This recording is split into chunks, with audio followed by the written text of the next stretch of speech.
تو اعوذ باللہ من الشیطان الرجیم بسم اللہ الرحمن الرحیم۔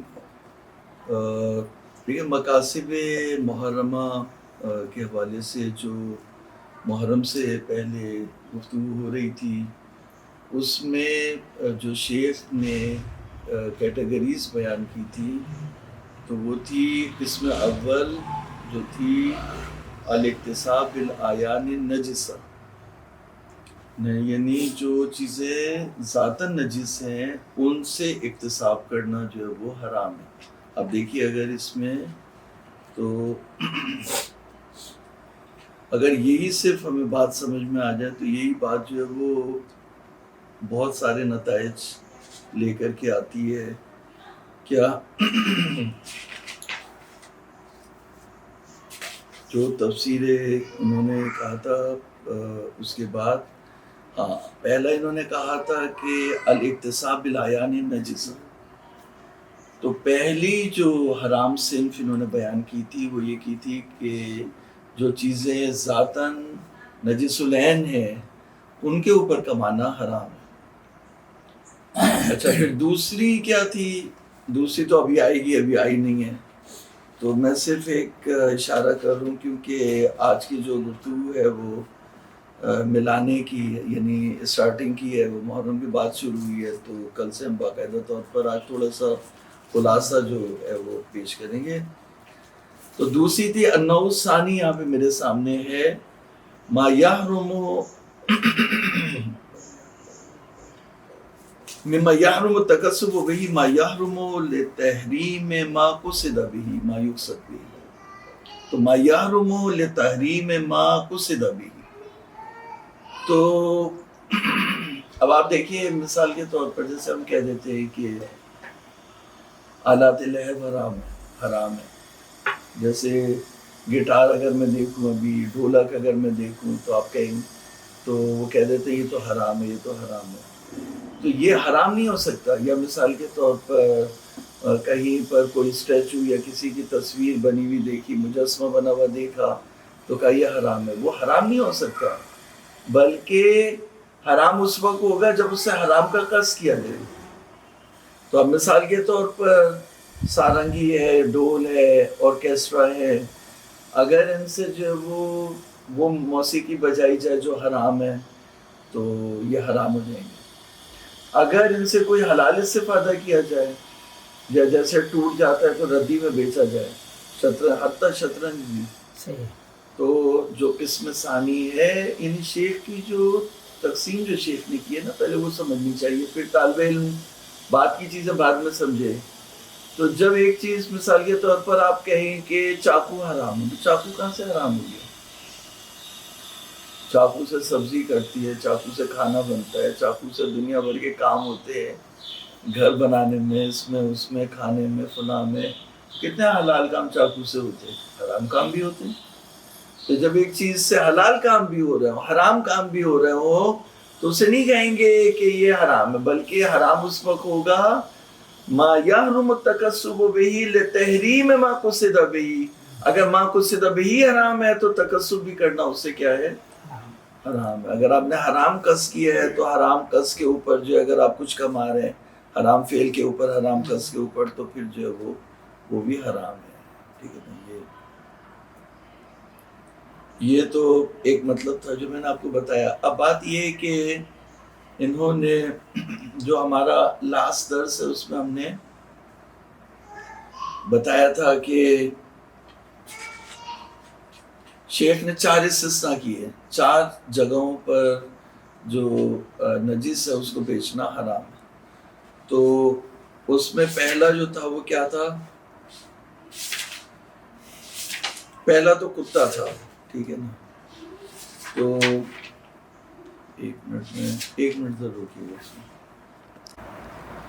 تو شیخ نے جو اعیان نجسہ تھی ان کی بحث پوری مکمل کی اس میں، اور بتایا کہ ان کے اوپر کوئی بھی بزنس کرنا جو نجس العین چیزیں ہیں، پیشاب ہے، پاخانہ ہے، یا خون ہے، یا مردار ہے، یا منی ہے، اس طرح سے ان تمام چیزوں کے اوپر معاوضہ کرنا کیا ہے؟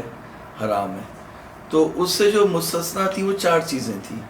تو تو پہلا جو ہے وہ کافر تھا، دوسرا کتا تھا، تیسرا جو ہے وہ اسیر نبی تھا.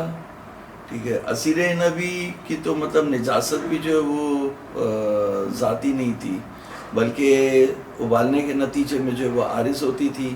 جیسے اسیر نبی یعنی انگور کا جوس، انگور سے آپ نے جوس نکال لیا یا انگور کا شیرہ، اس کو آپ نے ابالنا شروع کیا تو جیسے ہی ابال آئے گا وہ نجس ہو جائے گا. اور پھر اس کے بعد جب اس کے 2 سولس چلے جائیں گے، یعنی 2/3 جو پانی ہے وہ خشک ہو جائے گا تو وہ خود بخود پاک ہو جائے گا. تو الاسیر العنبی اذا غلا ولم یذهب ثلثاہ، تو وہ کیا ہے؟ نجس ہے. پھر جب اس کے 2 سولس بھی چلے جائیں تو پھر کیا ہے؟ پاک ہے. تو یہ بھی جو ہے وہ اس کے اوپر معاوضہ کرنا بھی الگ و جواز المعاوضۃ علی اسیر العنبی اذا غلا ولم یذهب ثلثاہ. تو جب وہ نجس ہو، اس نجس کی حالت میں بھی اس کے اوپر معاوضہ کرنا کیا ہے؟ جائز ہے. یہ تیسرا استثناء تھا. تو اس میں بحث ہوئی تھی کہ یہ تو ذاتاً نجس ہی نہیں ہے تو اس لیے موضوع نہیں خارج ہے. اور چوتھا یہ تھا کہ یجوز المعاوضۃ علی الدہن المتنجس. دہن متنجس یعنی جو دہن تیل ہے اس میں جو چوہا گر گیا یا چھپکلی مر گئی اس کے اندر یا اس طرح کی جو چیزیں ہیں، تو اس کے بارے میں کہا تھا کہ دہن اگر متنجس ہو جائے تو اس کا بیچنا بھی جائز ہے یا جائز نہیں ہے. اس پہ بحث چل رہی تھی. تو اس پہ بھی جو بحث تھی اس میں بھی کئی جہات تھی. ٹھیک ہے نا. اب اس میں جو جہات تھی تو پہلی یہ تھی کہ یعنی یہ جو دہن ہے یہ استثباء کے ذریعے سے جو ہے وہ استثباء اس میں شرط ہے.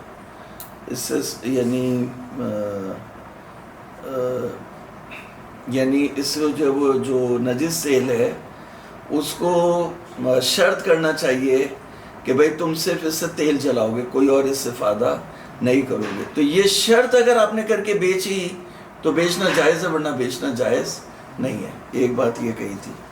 ٹھیک ہے نا. اب یہ ریکال کر رہے ہیں، یہ بحثیں ہم کر چکے ہیں، مطلب پہلے یہ ساری بحثیں جو ہے وہ ہو چکی ہیں، لیکن انسان جو ہے وہ بھول جاتا ہے تو بھولنا نہیں ہے. تو دوسری بحث یہ تھی کہ وجوب اعلان واجب، یعنی اعلان کرنا کہ نجس تیل ضروری ہے ضروری نہیں ہے. تو اس پہ بھی انہوں نے کہا تھا کہ ضروری ہے.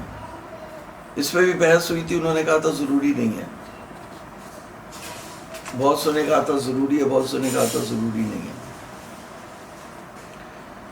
پھر جو تیسری بحث یہ تھی کہ یہ چھت کے نیچے تیل جلا سکتے ہیں نجس تیل یا آسمان کے نیچے جلائیں. انہوں نے کہا تھا کہ جو پرانے اصحاب ہیں وہ سب کے سب کہتے ہیں نہیں آسمان کے نیچے جلانا. پرانے والے سخت ہوتے تھے نا تو وہ نرمی نہیں کرتے تھے، وہ کہتے ہیں نہیں آسمان کے نیچے جلانا ہے، نجس تیل کو اس کے نیچے نہیں جلا، چھت کے نیچے نہیں جلانا. چوتھا مسئلہ یہ تھا کہ یہ نجس تیل ہے، اب کسی کو اسکن کی پرابلم ہے، اس تیل سے کوئی مرہم آئنٹمنٹ بنا لیں اور اس سے اس کو فائدہ ہو جائے، یا اس نجس تیل کو ہم جو دوسرے فائدوں میں لے کر کے آئیں یا اسے صابن بنائیں، تو کر سکتے ہیں یہ کام یا نہیں کر سکتے. یہ بحث جو ہے وہ جی کر سکتے ہیں، تو کر سکتے یا نہیں کر سکتے اس میں بحث تھی. تو هل يجوز الانتفاع بهذا الدهن في غير الاستسقاء بأن يعمل صابونا أو يطلب الأجرب بالسفن؟ قولان مبنيان على أن الأصل في المتنجس جواز الانتفاع إلا ما خرج بالدليل كالأكل والشرب والاستسقاء تحت الظل، أو أن القاعدة فيه المنع عن التصرف إلا ما خرج بالدليل كالاستسقاء تحت السماع. تو یہاں پر انہوں نے کہا تھا کہ اصل یہ ہے، جو اصل اصحاب نے سیٹ کی تھی وہ یہ کی تھی کہ جواز الانتفاع بالمتنجس، متنجس سے کسی طرح کا بھی فائدہ اٹھانا جائز نہیں ہے.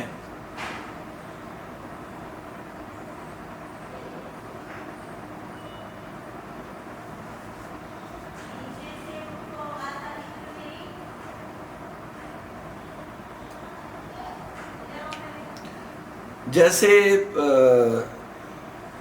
ہاں یعنی انہوں نے کہا تھا کہ جو چیزیں حرام ہیں، اصل تو یہ کہہ رہی ہے کہ اصل جواز ہے، اصل یہ کہہ رہی ہے کہ کیا جائز ہے. تو اب جو ہے وہ کھانا پینا اور چھت کے نیچے جلانا یہ حرام ہو گیا، تو باقی جو استفادے ہیں وہ جائز ہو گئے. ٹھیک ہے. کیا قاعدہ یہ ہے کہ نہیں، ہر طرح کا تصرف جو ہے وہ منع ہے، صرف جو ہے وہ چھت کے نیچے جلا سکتے ہیں، باقی اگر آپ کوئی اور استفادہ کرنا چاہتے ہیں تو اس کے لیے دلیل چاہیے. تو کہہ رہے ہیں کہ یہ اس طرح کا اختلاف جو ہے وہ دکھائی دیتا ہے، تو اس میں ہماری ذمہ داری یہ بنتی ہے کہ پہلے تقریر اصل کریں، پہلے یہ ثابت کریں کہ اصل کیا ہے، پھر اس کے بعد بات ہوگی کہ مطلب کیونکہ صابن بنانے کی یعنی جو نجس تیل ہے اس سے صابن بنانے کے بارے میں ایک روایت وارد ہوئی ہے، لیکن وہ روایت ہے ضعیف، تو ضعیف روایت پر تو فتویٰ نہیں دے سکتے. تو پھر یہی ہوگا کہ تقریر اصل کریں کہ اصل کیا، اصل منع ہے یا اصل جواز ہے. تو تقریر اصل کے بارے میں بھی بات ہوئی. تو یہاں پر جو انہوں نے جو بات کی کہ انہوں نے پہلے جو وہ متقدمین کے جو ہے وہ کلام نقل کیے، تو وہ سب جو ہے وہ منع کے قائل ہیں. وہ تو کہہ رہے ہیں صرف جو ہے وہ نجس چیز کو، صرف جو روایت میں وارد ہوا ہے کہ تیل کو آسمان کے نیچے چراغ کے طور پر جلا لیں، تو یہ وارد ہوا ہے، یہ استفادہ جائز ہے. باقی جو ہے وہ متنجس سے ہر طرح کا استفادہ کرنا حرام ہے، اور اس کے اوپر پیسہ کمانا بھی کیا ہے، حرام ہے. تو شیخ نے یہ کہا کہ اکثر متاخرین جواز کے قائل ہیں، اور جو قاعدہ ہے اصالت الجواز کہ اللہ تعالیٰ نے ہر چیز کو جائز قرار دیا، وہ بھی یہی کہہ رہے. تو اصل جو ہے وہ اصل اصالت الجواز ہے. اور اس میں ایک اور قاعدہ بھی ہے، وہ ہے حل الانتفاع بما فی الارض. اگر آپ یہ پچھلا والا درس سنیں گے نا تو ساری چیزیں یہ میں بیان کر چکا، یہ میں خلاصہ کر رہا ہوں، دوبارہ ریپیٹ کر رہا ہوں، تو وہاں پہ زیادہ مطلب وضاحت سے میں نے بیان کیا ہوا ہے. تو دو قاعدے ہمارے پاس، اصالت الجواز و قاعدۃ حل الانتفاع بما فی الارض، یعنی جو کچھ زمین میں اللہ تعالیٰ نے بنایا اس سے استفادہ کرنا آپ کے لیے کیا ہے، حلال ہے. حل الانتفاع بما فی الارض، تو یہ دونوں قاعدے یہ حکم کرتے ہیں کہ آپ اس سے جو ہے وہ نجس سیل سے کوئی دوسرا، متنجس سیل سے کوئی دوسرا کام بھی کر سکتے ہیں. اب انہوں نے جو ہے وہ، میں نے یہ بات کہی تھی پچھلی اس میں کہ وہ جیسے کوئی کہتے ہیں جی ہماری نظر یہ ہے، ہماری نظر اس وقت بنتی ہے جب آپ جو موجود نظریات ہیں ان کو باطل ثابت کر کے دکھاؤ، پھر آپ حق رکھتے ہو کہ کہو میری نظر یہ ہے. جب آپ باطل ہی نہیں کر سکتے نظریات کو تو پھر نہیں حق رکھتے کہ آپ کہیں کہ میری نظر. تو اب شیخ کہہ رہے ہیں کہ وہ سارے پرانے سارے کے سارے کہہ رہے ہیں حرام، اور شیخ اور متاخرین کہہ رہے ہیں حلال. تو دلیل کیا ہے شیخ کی؟ تو شیخ کہہ رہے ہیں کہ پہلے ہم ان کے نظریات کو باطل ثابت کرتے ہیں، پھر اس کے بعد ہم آگے بڑھیں گے. تو ایک دلیل انہوں نے دی تھی آیت کریمہ انما الخمر والمیسر والانصاب والازلام رجس من عمل الشیطان فاجتنبوہ. پھر انہوں نے کہا تھا کہ جو ہر چیز جو نجس ہے وہ رجس ہے، اور رجس وہ عمل شیطان میں سے ہے، تو اس سے دوری اختیار کرو. تو وجوب الاجتناب عن کل نجس لأنہ رجس، یہ محل استدلالی تقریب استدلالی تھا کہ وجوب اجتناب کرنا چاہیے ہر نجس سے کیونکہ وہ رجس ہے، اور رجس کو آیت کریمہ میں عمل شیطان بیان کیا گیا اور وجوب اجتناب کا وہاں پہ حکم دیا گیا.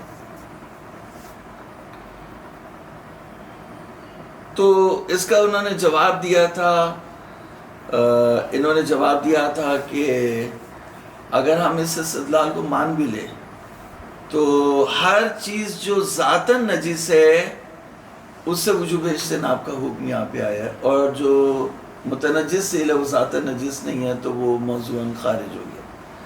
دوسرا جواب یہ دیا تھا کہ اگر رجس جو ہے وہ متنجس سیل کو بھی شامل ہو جائے تو تخصیص اکثر لازم آئے گی. ٹھیک ہے، تو یہ دوسرا جواب دیا تھا، کیونکہ اکثر جو متنجسات ہیں ان سے وجوب اجتناب کا حکم نہیں ہے۔ تیسرا جواب انہوں نے یہ دیا تھا کہ ہر رجس جو ہے وہ حرام نہیں ہے، بلکہ وہ رجس حرام ہے جو عمل شیطان میں سے ہو، اور یہ عمل شیطان میں سے اگر چوہا جو ہے وہ ایک تیل میں ڈبکی لگا کے نکل گیا تو اس تیل کو استعمال کرنا عمل شیطان میں سے نہیں ہے۔ تو یہ اس طرح جو ہے وہ یعنی ہم کھانے کے لیے تو نہیں استعمال کر رہے، تو ہم دوسرے استفادے کر رہے ہیں تو وہ عمل شیطان میں سے نہیں ہوگا۔ پھر انہوں نے جو ہے وہ دوسری آیت کریمہ نقل کی تھی وَالرُّجْزَ فَاهْجُرْ، تو کہا تھا جب ہم نے اس کے اتنے جواب دے دیے تو اس کا بھی یہی جواب ہے، رجس سے مراد آپ کی رجس ہے، اور رجس جو ہے وہ نجس العین پہ اپلائی ہوتا ہے بلکہ متنجس چیزوں پہ اپلائی نہیں ہوتا۔ پھر روایات تھیں اور اجماعات تھے، 3 اجماعات تھے، 3 روایات تھیں، 2 آیات تھیں، تو مل ملا کے 8 دلیلیں بنتی تھیں۔ تو شیخ نے ان تمام 8 دلیلوں کا جواب دیا اور ثابت کیا کہ متنجس تیل سے جو ہے وہ استفادہ کرنا جائز ہے۔ تو آپ کل اس کی جو ہے وہ اس کی تیاری کر کے آئیے، کل انشاءاللہ جو ہے وہ اس کو آگے بڑھائیں گے۔ وصلی اللہ علیہ